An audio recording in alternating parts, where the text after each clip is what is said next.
안녕하세요. 결혼 생활 4년 만에 이혼을 하게 된 올해 35살 여자입니다.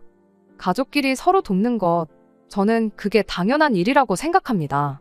요즘 세상이 핵가족화가 되면서 예전처럼 가족 간의 정이 많이 사라지고 아무리 사회가 개인주의적으로 변했다지만 결국 중요할 때 믿고 기댈 수 있는 존재는 가족밖에 없다고 생각하거든요. 한 식구만큼 세상에 믿을 수 있는 사람이 또 어디 있겠어요. 이름 앞에 시자가 붙었다고 해서 내 가족이 아니니까 나 몰라라 하겠다고 했던 적도 없었습니다. 시누이도 시부모님도 결혼했으면 똑같이 내 가족이니 말입니다. 우리가 도움이 필요하면 도움을 받고 다른 가족이 도움이 필요할 때면 도와주고 친정시댁 가리지 않고 제 나름 최선을 다했다고 생각해요. 하지만 도와주는 데에도 정도가 있다고 생각합니다. 도움이 필요하다고 해서 덮어놓고 무조건 도와주는 게 답은 아니잖아요. 그리고 그걸 결정하는 건 혼자서 결정하는 게 아니고 부부 서로 간의 합의가 가장 중요하다 생각합니다. 한 명이 그 정도는 당연히 도와줘도 된다고 생각해도 다른 한쪽은 아니라고 할 수 있잖아요.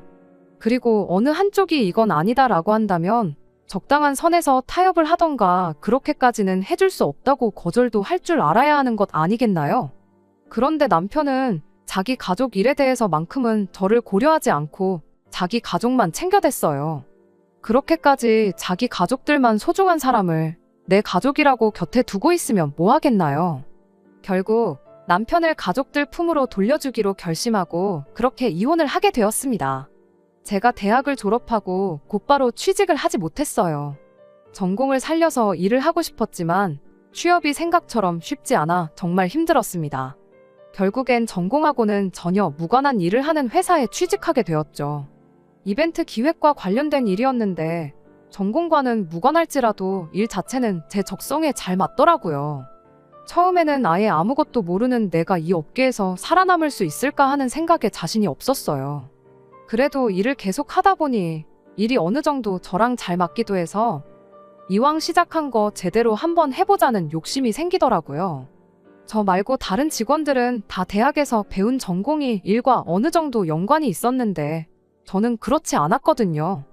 그래서인지 기획안 같은 걸 제출할 때면 알게 모르게 무시를 당하는 일이 한두 번이 아니었습니다. 그래도 열심히 하면 인정받겠지 하는 생각에 이를 악물고 버티며 피 터지게 노력했어요. 그리고 그렇게 회사 생활을 시작한 지 5년 차에 남들은 그보다 몇 년을 더 일해야 맡아볼까 말까 하다는 대형 브랜드의 신제품 론칭 행사 일을 맡게 되었습니다. 제 노력이 결실을 맺었던 거죠. 남편을 처음 만난 건 바로 그때였어요. 남편이 그 회사를 다니는 직원이었고 업무적으로 협업을 할 일이 많아 자연스럽게 자주 마주치게 되었죠. 내 능력을 증명할 수 있는 자리였던 만큼 그 어떤 실수도 생기지 않게 철저하게 준비를 하고 있었다 보니 그때까지 남편하고는 업무적인 연락 외에는 아무것도 주고받고 하지 않았습니다. 본격적으로 연락을 주고받게 된 건 행사를 성공적으로 마무리하고 난 뒤였죠. 남편이 말하길 저랑 가까워지고 싶었는데 도무지 빈틈을 보여주지 않아 애먹었다나요. 아무튼 그렇게 연락을 주고받기 시작하다가 저희는 연애를 시작하게 되었습니다. 대기업을 다닌다는 조건도 좋았지만 무엇보다 남편 자체가 배려심이 많고 사려 깊은 사람이었다는 게 좋았어요. 제가 일에 열중해 있느라 먼저 말도 못 붙이고 전전긍긍하고 있었던 것도 그렇고 실제로 연애하면서도 그런 느낌을 받았던 적이 한두 번이 아니었거든요. 그렇게 2년간의 연애 끝에 저희는 결혼을 하게 되었습니다. 이미 30 가까운 나이에 시작한 연애였다 보니 저는 어느 정도 결혼도 염두에 두고 있던 상황이었어요. 하지만 그게 행여나 저 혼자만의 생각일 수도 있었기에 연애하면서 남편 가족들을 따로 소개받거나 했던 적은 없었습니다. 시부모님을 처음 만난 것도 신우를 처음 만난 것도 전부 결혼 이야기가 나오고 나서예요. 신우는 결혼 허락을 받기 위해 시부모님을 만난 뒤 따로 자리를 만들어 처음 인사를 나누게 되었죠. 남편보다 2살 위 누나로 저희가 연애를 시작하기 전부터 이미 결혼의 가정을 꾸리고 살고 있는 전업주부였습니다. 처음에는 그냥 오지랖이 넓은 그런 사람이구나 싶었어요. 우리 결혼 준비하는 걸 도와주겠다며 눈치도 없이 데이트하는 자리에 따라 나오고 그랬거든요. 그냥 애도 없는데 전업주부로 산다고 시간이 남아 돌아서 따분해 저러는 거구나 생각했었는데 도와주고 싶다는 그 마음 자체는 고마웠지만 결혼을 신우가 하는 것도 아니고 우리가 하는 건데 뭘 자꾸 도와주겠답시고 사사건건 껴드는 건지 싶은 마음이 더 컸습니다. 당시 남편은 누나가 친해지고 싶어서 저러는 거 아니겠냐며 최대한 좋게 신우의 오지랖을 포장해 주려고 했었어요. 신우가 따라 나오고 싶다는 대로 자리에 데리고 나오고 그랬으니까요. 그런데 어느 순간부터 신우가 너무 노골적으로 자기 하고 싶은 대로 저희 결혼 준비를 좌지우지 하려는 건가 싶을 정도로 간섭을 하기 시작하더라고요. 웨딩 사진이며 드레스 고르는 것부터 시작해 청첩장 디자인까지 하등 신우가 결정할 것들이 하나도 없는 부분이잖아요. 결혼을 내가 하는 건지 신우가 하는 건지 싶을 만큼 정도가 지나치다 싶을 때쯤 남편한테 단도직입적으로 신우가 그러는 게 좀 불편하다는 말을 직접적으로 꺼냈습니다. 남편은 저희 말에 이렇게 대답했죠. 우리 가족들이 원래 이렇게 무슨 일이고 서로 도와주고 싶어 한다고요. 누나가 이래라 저래라 한다고 누나가 하자는 대로 할 생각은 없으니까 걱정 말라고 그냥 도와주고 싶어서 저러는 건데 성의를 무시할 수는 없지 않냐며 다 친해지고 싶어서 저러는 거니 저보고 이해를 좀 해달라는 식이었습니다. 뭐 저렇게까지 말하는데 제가 어쩔 도리가 있었겠나요. 그래도 신우이의 조언이 아무 도움이 되지 않았던 건 아니에요. 딱 하나 마음에 들었던 게 있는데 그게 바로 결혼식장 식사 메뉴를 정하는 부분이었어요. 저도 사회생활하면서 결혼식을 몇 번 다녀와 봤다 보니 결혼식은 당연히 뷔페로 하는 게 맞다는 생각을 가지고 있었거든요. 그런데 신우가 하는 말이 뷔페가 호텔처럼 잘 나오는 것도 아니고 먹어봐서 알겠지만 음식 퀄리티도 별로라면서 차라리 스테이크나 갈비탕 같이 정갈하게 한 상 나오는 게 더 낫다고 그러더라고요. 자기도 멋모르고 뷔페로 했던 게 참 후회가 된다나 어쩌나 하면서요. 그렇게 이래저래 신우가 혼자 발품손품 팔아가며 예식장을 하나 찾아줬는데 분위기도 너무 좋았고 식사도 정말 괜찮았어요. 지금 생각해보면 그냥 신우가 뷔페보다 스테이크가 먹고 싶어서 그런 말을 했던 것 같기도 한데 뭐 그래도 덕분에 결혼식은 나름 성대하게 잘 치렀으니 그래도 도와준다는데 무조건 싫다고 할 필요까지는 없겠구나 그렇게 생각을 고치게 되었습니다. 아무튼 그렇게 결혼식을 올리고 난 뒤 저희 결혼 생활이 시작되었습니다. 세상에 누가 이혼을 염두에 두고 결혼을 하겠나요? 결혼 초반은 정말 남부러울 것 없이 행복한 시간의 연속이었어요. 결혼 전 남편이 했던 가족들끼리 서로 도와주는 가풍이 있다는 말처럼 시부모님 또한 여러 방면에서 저희를 도와주시고 그랬습니다. 맞벌이 하는데 집안일 같은 거 조금이라도 줄이는 게 좋지 않겠냐며 이런저런 반찬을 해주시곤 했죠. 시댁까지 거리가 꽤 돼서 항상 저희가 가지러 가기는 해야 했지만 그렇게 신경 써주시는 게 어디냐 싶었고 그 마음 씀씀이가 감사하기까지 했습니다. 그런데 이런 시부모님의 도움이 저를 위한 도움이 아니라는 걸 알게 되었어요. 가족끼리 서로 돕는다는 그 가풍의 진짜 의미를 알게 된 순간이었죠. 실제로 도움이 필요했던 건 저희가 아니라 신우이였던 겁니다. 일단 시부모님이 매주같이 챙겨주던 반찬만 봐도 항상 저희 것뿐만 아니라 신우이네 반찬까지 함께 챙겨주셨었거든요. 그리고 너네 반찬 가져가는 김에 네 누나네 것도 챙겨다 주거라 매번 이런 식이었어요.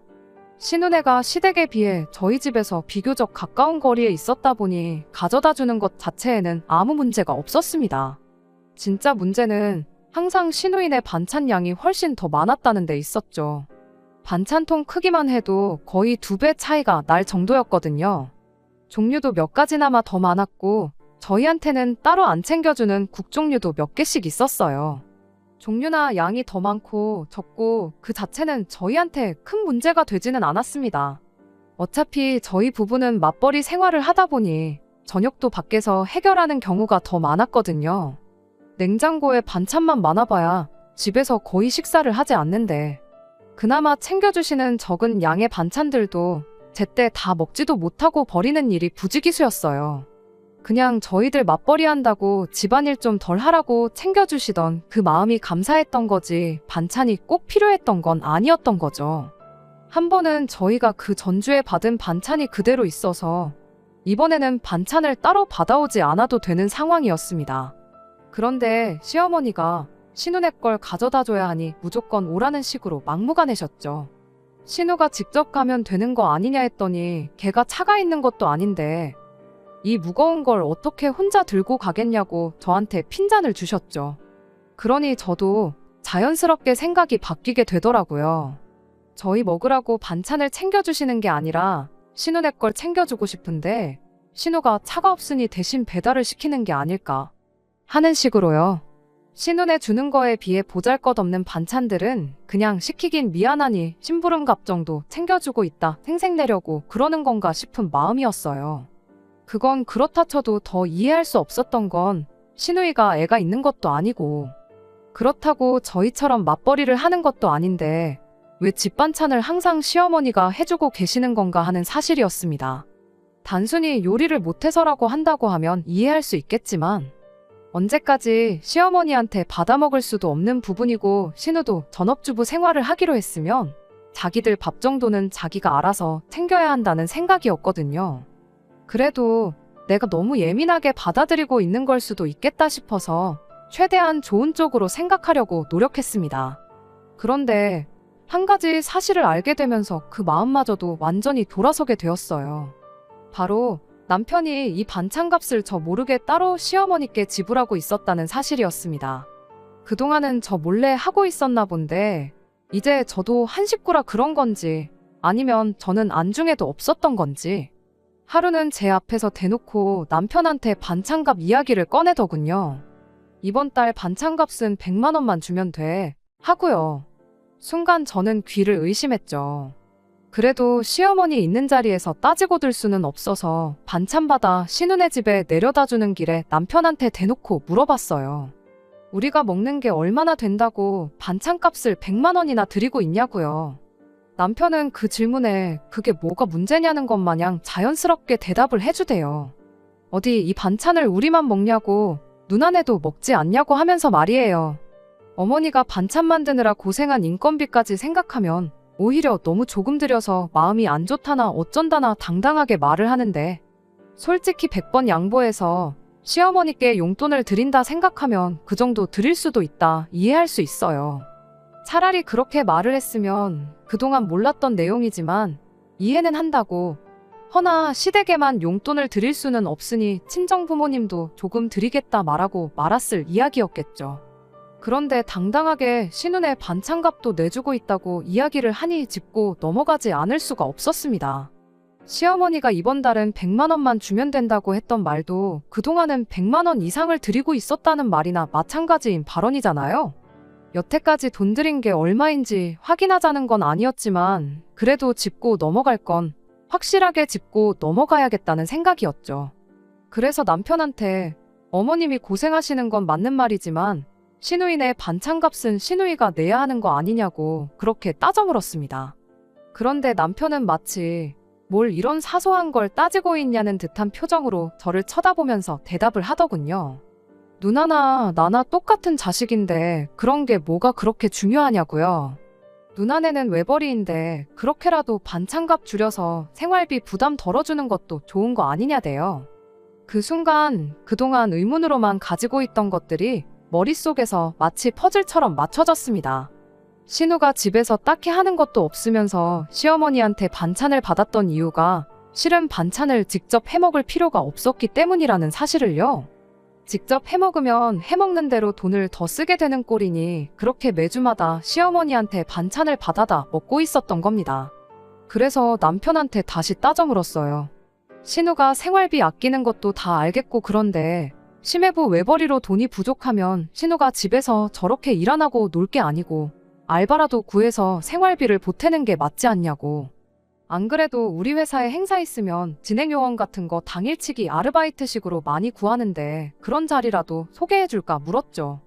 행여나 신우가 그 어디에도 취직하지 못할 만큼 능력이 없어서 직장을 못 구하는 거라면 가만히 서서 입장하는 인원수만 헤아리는 쉬운 자리라도 소개해주겠다고 일자리를 대신 알아봐주겠다고 돕기 위해 꺼낸 저의 말을 두고 가족끼리 서로 돕는 게 가풍이라던 인간이 정색을 하면서 주제넘게 오지랖 부리지 말라는 대답을 하대요. 누나네는 다 누나네 삶이 있으니까 그러는 거라나요. 그러면서 왜 그렇게 째째하게 구냐며 어머니가 장본값에 반찬하느라 고생한 인건비만 생각해도 70만 원은 좋게 될 거라고. 그렇게 따지면 누나네랑 우리랑 각각 15만 원씩 밖에 안 된다는 건데 그깟 푼돈 가지고 치사하게 굴지 말라는 소리를 하는 겁니다. 그 말도 어이가 없었죠. 일단 말씀드린 대로 신우네랑 저희가 가져가는 반찬의 양부터가 달랐어요.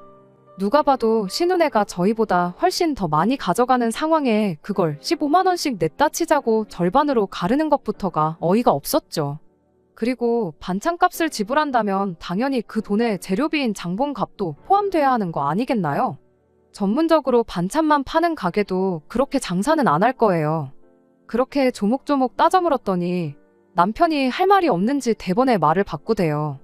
정색하면서 짜증내던 말투도 바꿔서는 나긋나긋한 목소리로 나중에 우리가 혹시 누나의 도움을 받을 일이 있을지 모르지 않냐며 가족끼리 서로 돕고 사는 가풍을 이해해달라나요? 남편도 쓸데없는 언쟁을 피하려는 눈치였고 더 말해봐야 싸움만 나겠지 싶어서 그냥 지나가는 말로 나는 아무리 생각해도 당신 누나 도움을 받을 날이 오지는 않을 것 같다. 그렇게만 말하고 말을 줄였습니다. 적당한 선에서 끝내고 넘어갔으면 되는 일을 남편은 괜히 지 혼자 제 말에 발끈해가지고 엉뚱한 소리를 꺼내더라고요. 너는 그럼 장모님이 반찬해주시면 그냥 맨입으로 받고 한 푼도 안 드릴 생각이냐고요. 그 말을 듣자마자 헛웃음부터 나더라고요. 그 와중에 꺼낼 이야기도 아니거니와 누가 봐도 남편이 친정에서 반찬을 받는 게 현실적으로 불가능하다는 걸 알고 꺼낸 말이었거든요.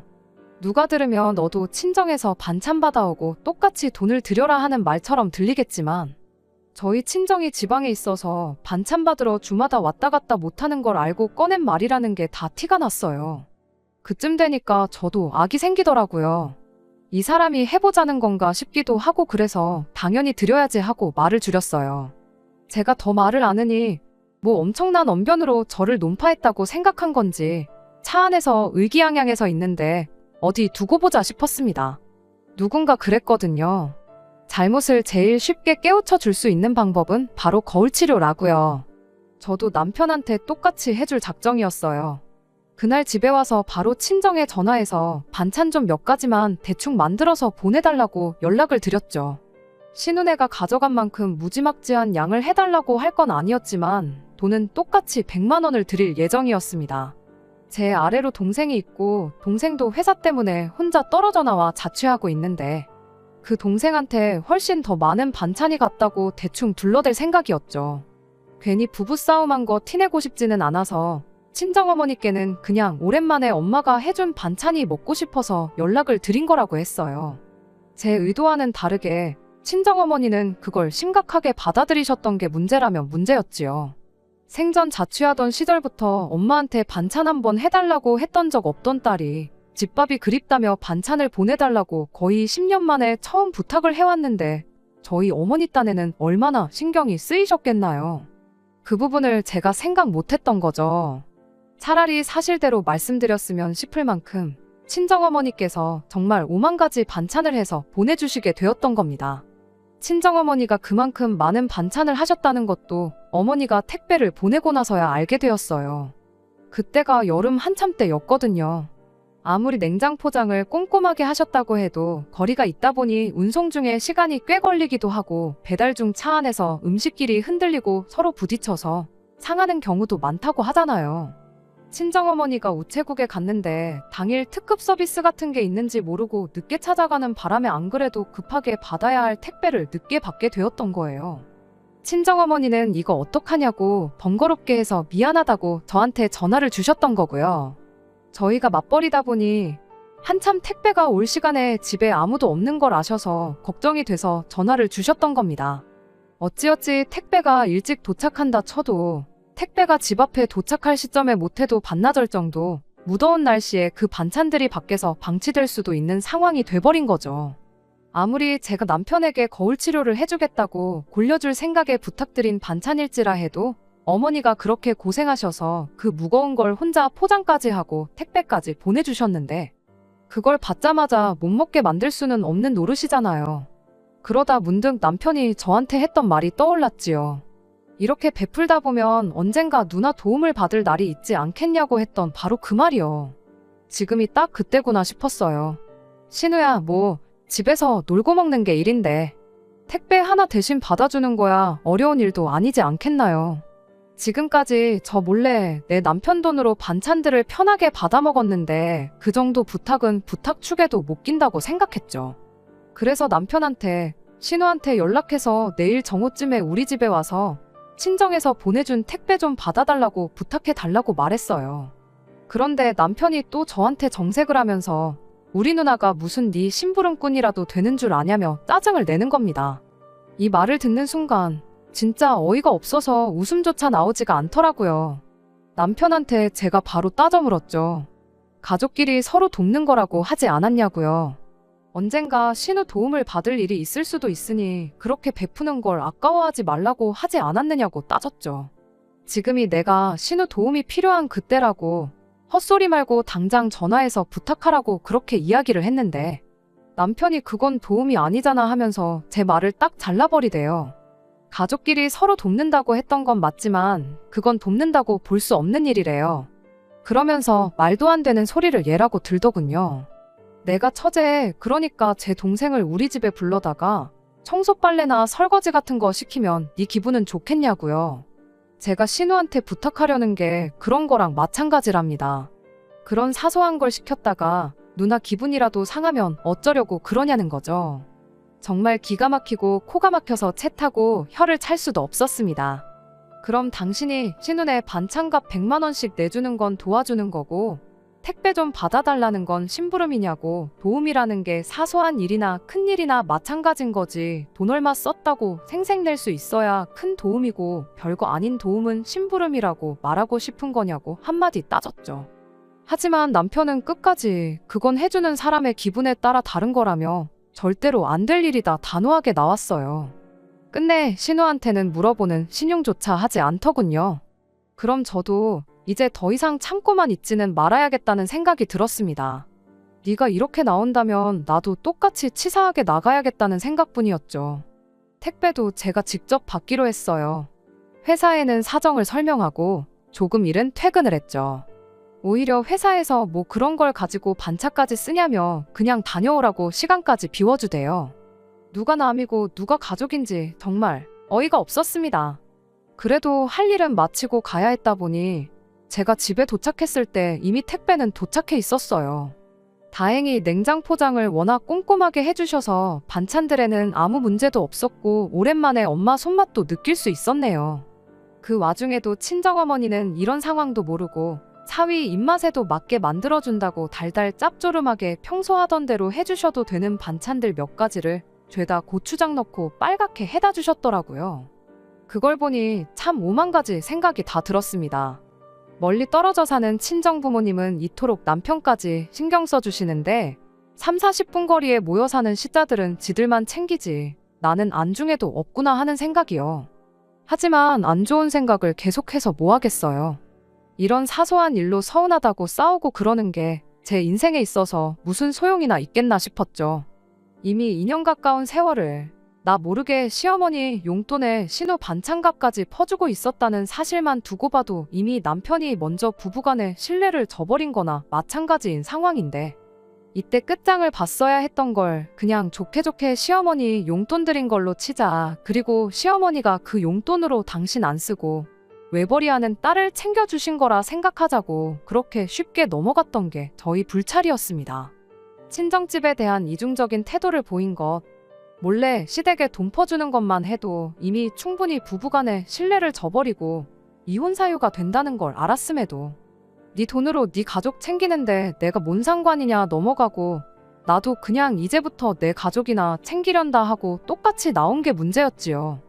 그날 이후로부턴 남편이 생활비만 제대로 가져다주면 신우 반찬값을 내주던 신우네 외식을 시켜주던 신경을 끄고 살아버렸거든요. 시어머니가 해다주는 반찬도 일부러 안 먹고 신우네 반찬 가져다주는 일도 전부 남편 혼자 알아서 하라고 해버린 거예요. 이러나 저러나 신우한테 그런 식으로 남편 돈으로 흘러들어가고 있다는 사실을 몰랐을 땐 그래도 부부 사이 하나만큼은 좋았거든요. 그냥 여태 했던 것처럼 모르는 척 둘이서만 사이라도 좋게 지내면 문제없다 그런 생각이었는데 왜 그때는 그런 생각을 안 했는지 모르겠어요. 나 모르게 남편이 신우한테 반찬값이라고 퍼주는 것, 그것 말고도 다른 게 있을 수도 있다는 의심을 말입니다. 그때 철저하게 샅샅이 뒤져서 아예 그런 걸 차단했어야 했는데 너무 안일하게 그게 끝이라고 혼자 지레짐작하고 넘겼던 게 문제였어요. 왜냐하면 진짜였거든요. 바로 남편이 반찬값은 물론이고 신우의 용돈까지 챙겨주고 있었던 거예요. 외벌이의 집에서 딱히 집안일 말고는 살림을 하는 것도 아닌데 아무리 반찬 몇 가지를 매주마다 자기 친정에서 받아온다고 한들 애도 없는 집에 저렇게 놀고 먹는 꼴을 심해부가 그냥 보고 살 리가 없잖아요. 그런데 그게 가능했던 이유가 바로 남편이 신우한테 용돈이랍시고 돈을 따로 챙겨주고 있었기 때문입니다. 생활비 외에는 지출을 거기서 해결해버리니 심해부도 신우가 일을 하면 좋기야 하겠지만 딱히 강제로 일을 시킬 수도 없는 노릇이었던 거죠. 이미 생활비의 가장 큰 부분인 식비랑 자기 용돈을 알아서 해결하고 있었던 거니까요. 그 사실을 알게 된 이유도 어이가 없어요. 얼마 전 남편이 난데없이 그 사실을 자기 입으로 직접 저한테 물어버렸거든요. 하루는 남편이 난데없이 저한테 모아놓은 돈이 얼마나 되냐고 묻대요. 평소 제 돈에 대해선 일절 관심도 없었던 인간이 갑자기 얼마나 물어놓았느냐 물어오니 안 좋은 조짐이 보여 얼마나 있는지 알려주는 게 아니라 왜 그런 건 물어보느냐고 이유부터 확인했죠. 남편은 제가 떠보고 있다는 건 생각도 못한 건지 곧바로 심해부와 신우의 이야기를 꺼내더군요. 일단 심해부는 그냥 평범하게 회사 다니는 직장인이에요. 그런데 다니고 있던 회사가 근래 사정이 안 좋아지면서 강제로 희망퇴직을 당하게 되었던 겁니다. 말은 희망퇴직이라고 포장하긴 하는데 선택권이 없는 거나 마찬가지였다 해요. 그래도 희망퇴직이라고 퇴직금 말고도 위로금으로 1억을 더 받아왔다고 하는데 암만 신우네가 아이가 없다고 한들 저금도 따로 없는 집에 퇴직금 6천 정도의 위로금 1억 받아온 걸로 두 사람이 버텨봐야 몇 년이나 버티겠나요. 새로 일자리를 구해보려고 했지만 요즘 같은 상황에 새로 일자리 구하는 것도 쉬운 일이 아니었답니다. 그러니 마음이 다급해진 심해부가 언젠가부터 신우를 닥달하기 시작했대요. 저는 당연히 닥달했다는 게 너도 이제 일을 구해 생활비를 보태라 뭐 이런 소리인 줄 알았거든요. 그런데 그게 아니었어요. 남편이 자기가 여지껏 누나가 매형 눈치 안 보고 살 수 있게 매달 100만 원씩 보내주고 있었다는 소리를 그때 처음 해왔죠. 어찌나 당당하게 말하던지 어이가 없는 걸 떠나서 따져물을 겨를도 없었습니다. 그런데 이제 그거 안 보내주고 대신 1억을 도와주기로 했다는 거예요. 매형이 누나랑 같이 창업을 하려고 하는 것 같은데 당장 돈이 1억 정도가 모자라는 상황이라나요? 그러니까 심해부가 신우한테 말하길 그 100만 원씩 받는 거 그거 받아와 봐야 네 쓰고 싶은데 쓰지 않냐고. 그러니까 그건 이제 그만 받고 안 받는 대신에 한 1억 정도를 한 번에 받아오라고 했다는 거예요. 어이가 없었죠. 남편은 앞으로 평생 누나 100만 원씩 보내주면 돈이 얼만데 1억만 만들어주면 앞으로 안 받겠다고 하니 얼마나 돈을 절약할 수 있겠냐고 자랑스럽게 말하는데 더 들었다간 우라통이 터져 죽겠다 싶어서 혼자 떠드는 남편 말 자르고 그럼 이 상황이 지금 내가 모아놓은 돈이랑 무슨 상관이냐고 물어봤죠. 그랬더니 또 당당하게 한마디 하대요. 자기가 엄마 주고 누나 주고 우리 생활비 주고 자기 쓸 돈 쓰면 남는 돈이 얼마나 되겠냐며. 모아놓은 돈이 없으니까 제 돈으로 신우네 가게 차리는데 돈을 보태고 싶다는 소리를 하는 겁니다. 어이가 없었죠. 아니 어이가 없었다기보단 진짜 이러다가 우라통이 터져버리겠다 싶었어요. 내가 미쳤냐고. 내 통장에 1억이 아니라 100억이 있어도 당신 누나네한테 단돈 1,000원 한 장도 내줄 생각 없으니 꿈깨라고 그냥 그 자리에서 단호하게 말했습니다. 그랬더니 저보고 너무한 거 아니냐는 소리를 하더라고요. 어떻게 한 가족이 되어서 누나가 저렇게 어려워하는데 모른 척을 할 수 있냐고요. 모른 척은 웃기는 소리 하지 말라고. 애초에 네가 니네 엄마한테 가져다 준 돈이랑 나 모르게 또 니네 누나한테 퍼준 돈만 단순히 계산해도 4년 동안 1억은 좋게 넘을 텐데 지금 1억을 내주면 앞으로 줄 돈이 없어지니까 돈을 아낀다는 소리를 할 수가 있냐고. 그게 제정신으로 하는 소리냐고 그렇게 따졌죠. 그랬더니 그때는 그때대로 누나가 힘들었으니 도와줬던 거 아니겠냐고. 게다가 엄마한테 준 돈이랑 누나한테 준 돈은 엄연히 다른 돈인데 왜 그것까지 한 번에 합쳐서 계산하냐고 저보고 계산 방식이 참 웃기다고 되려 큰 소리를 뻥뻥 치는 거 아니겠어요? 그러더니 또 우리 집 가풍이 어떤지 잘 알고 있지 않냐고. 나는 어릴 때부터 가족끼리 서로 챙겨주는 게 당연하다고 배워왔다며 지금 당장만 생각하지 말라고 저한테 충고하듯 한마디 하는 겁니다. 나중에 우리가 똑같이 힘든 상황이 오면 이 세상 누가 선뜻 나서서 도와주겠냐고요. 힘들 때 기댈 수 있는 건 이 세상에 가족밖에 없는 거 알지 않냐며 또다시 가족 타령을 하고 있는 겁니다. 아니, 가족끼리 끈끈한 거 내가 몰라서 이러냐고. 나는 니네 가족 때문에 힘들면 힘들었지. 뭐 하나 도움받은 적 한 번 없다고 한마디 해줬습니다. 가족 핑계로 한쪽만 일방적으로 희생하라고 하지 말라고. 챙기고 싶으면 네가 네 돈으로 챙기라고 가족끼리 서로 돕는다는 그 말도 이젠 우습지도 않다고 했어요.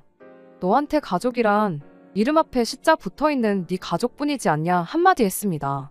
그렇게 한참 따지는데 답답해하고 있는 남편 꼴을 보자니 이걸 설명하고 있는 제 자신도 우습고 저렇게 강하게 나오는 걸로 봐선 제가 끝까지 싫다고 할 경우 어디 빚이라도 내서 기어코 누나를 도와주겠구나 싶더라고요. 그래서 그냥 제가 포기하기로 했어요. 당장 돈이 없으면 내가 돈 마련할 방법 알려주겠다고. 나랑 이혼해서 재산 분할 받아가라고 한마디 해줬죠. 나는 이제 니네 가족 안 할 테니까 그 돈 받아다가 누나를 챙기든 엄마를 챙기든 둘 다 챙기든 네 좋을 대로 하라고요. 어차피 진짜 이혼하려고 꺼낸 말이었고 남편이 제 말을 듣고 잘못을 깨달아 사과해온다고 한들 받아줄 생각도 없었습니다. 그런데 이 가족에 미친 인간이 기어이 진짜 그 방법밖에 없겠냐면서 하는 수 없이 이혼을 해야겠다는 식으로 나오더라고요. 너랑 나는 뭐 서류 한 장으로 가족이 된 거고 서류 한 장으로 다시 남이 될 수 있는 사이지만 피가 섞인 가족은 무슨 수를 써도 남이 될 수는 없는 거 아니지 않겠느냐면서 말이죠. 그러더니 대신 재산 분할은 정확히 절반 나눠서 가져가는 걸로 하자는 겁니다. 내가 미쳤냐고. 여태 네가 니네 가족 퍼준 건 생각도 안 하고 내 돈까지 합쳐서 절반을 가져갈 생각을 하느냐고. 염치 좀 있어봐라 했죠. 어차피 결혼할 때 반반 가지고 했으니 결혼할 때 가져온 만큼만 딱 잘라서 가져가라 그렇게 한마디 해줬습니다. 그런데 기어이 남편은 그렇게는 안 되겠다고. 내 돈까지 합쳐 절반 재산 분할을 받는 게 이치에 맞다며 소송 준비를 하기 시작했어요. 어디 한번 할 테면 해봐라 였습니다. 저는 소송에서 질 자신이 없었거든요. 그리고 역시나 남편이 시어머니와 신우한테 돈을 주기적으로 보내고 있던 기록이 고스란히 남아있어 재산 형성의 기여도가 전혀 없었다는 걸 인정받아 남편이 원하는 대로 재산 분할을 절반씩 나누는 일은 없었네요. 기어이 진흙탕 싸움 끝장을 보자고 먼저 나온 건 남편인데 제가 거기서 남편 사정을 더 봐줄 필요가 뭐가 있었겠어요? 그 길로 저는 바로 위자료 청구 소송에 들어갔고 유책 배우자였던 남편에게서 2천만 원의 위자료를 받아낼 수 있었습니다. 이왕 개싸움이 돼버린 김에 시어머니랑 신우한테도 위자료 청구를 하려고 했는데 안타깝게도 시어머니한테 들어간 돈은 제가 인정하고 넘어간 부분이기도 했고 신우이 또한 남편이 자발적으로 돈을 보낸 거지 신우가 직간접적으로 돈을 요구했다는 증거가 없어 변호사님이 그렇겐 힘들거다 하길래 그건 포기했네요. 그래도 남편이 원하던 대로 재산 분할 안 해주고 위자료에 소송비까지 다 물린 게 어디냐 싶어 그냥 거기서 만족하기로 했습니다. 그렇게 남편과는 완전한 남남이 되어버렸죠. 그 후로 남편은 저한테 위자료 내주고 나머지 분할받은 그 돈으로 결국 신우네 가게 차려주는데 돈을 보태줬던가 봐요. 대신 오갈 곳 없어진 남편은 신우네 들어가서 살기로 했다던데 얼마 전 시어머니한테서 연락을 한 통 받게 되었어요. 대번에 저한테 대놓고 묻대요. 혹시 지난 날은 다 잊고 남편하고 재결합을 할 생각은 없느냐고요. 솔직히 저는 그럴 생각이 눈꼽만치도 없었지만 갑자기 저렇게 나오는 이유가 뭔가 궁금하긴 하더라고요. 그래서 약간 여지를 주는 척하고 무슨 일이 있느냐 물어봤어요. 저는 신우네가 창업하면 당연히 얼마 못 버티고 망할 줄 알았는데 어떻게 심해부가 수완이 좋아 장사가 생각보다 더 빠르게 자리를 잡았나 보더라고요. 그런데 문제는 이제 먹고 살 걱정이 없어지니까 방 한 칸 차지하고 살고 있는 남편이 불편해졌던가 봐요. 얼마 전에 둘이 이제 아이를 갖고 완전한 가정을 이루고 싶은데 그러려면 남편이 방해가 된다고 나가달라는 말을 해왔대요. 가족이라면 끔찍히 생각하는 남편이었다 보니 또 그 와중에 돈은 돈대로 퍼주고 누나가 원하는 대로 짐 싸들고 시댁을로 들어갔는가 봐요. 그런데 시어머니도 막상 장가 보냈다가 이혼당해 집으로 돌아온 아들이 반갑지만은 않았던 거죠. 저한테 연락한 이유도 그 때문이었어요. 다시 품에 끼고 살다니 번거로워서 저한테 다시 데려가 달라고 연락을 해온 거였던 겁니다. 자초지종을 듣자마자 어머님한테 한마디 했죠. 제가 미쳤냐고, 어서 애물단지를 이혼한 며느리한테 다시 떠넘기려고 하느냐고요. 괜히 그거 받아줬다가 또 지네 집구석지 가족들한테 퍼주고 사는 꼴을 또 보고 살라는 거냐고. 힘들 때 서로 돕는다던 그 가풍은 어디 걔한테 줘버린 거냐 따져 물었죠. 다시 합칠 생각이 개똥만큼이나마 있었다면 애초에 처음부터 이혼을 안 했을 거 아니겠냐고요. 이혼당해도 자기 챙겨줄 가족이 있으니 그거 믿고 이혼한 거 같은데 엄마고 누나고 이렇게 나오면 아들 동생 마음이 어떻겠냐고. 너무 미워하지 말고 그냥 어머님 품에 끼고 사시던가. 그게 싫으면 원래 떠맡기로 했던 신혼에 보내시라. 그렇게 말하고 전화를 끊어버렸습니다. 결국 마지막에 가서는 애물단지 낙동강 오리알 신세가 돼서 가족들한테 버림받은 남편 꼴을 알게 되니 그래도 속 하나만큼은 후련하대요. 믿었던 엄마마저 자기를 애물단지 취급하고 있는데 남편이 무슨 선택지가 또 있겠나요? 세상 소중한 자기 가족들 불편할 거 생각해서 어디 나가서 혼자 살던가 하겠죠. 돈이야 다시 벌면 되겠지만 당장 수중에는 땡전 한 푼 없을 테니 어디 고시원 신세는 면치 못하게 되었겠네요. 뭐 지팔자 지가 꼰 건데 누구 탓을 하겠나요? 저 또한 누구 탓 하나 하지 않고 이렇게 인연을 더 낭비하고 이혼하게 된 제 신세를 제 탓을 하고 있는데 말이에요.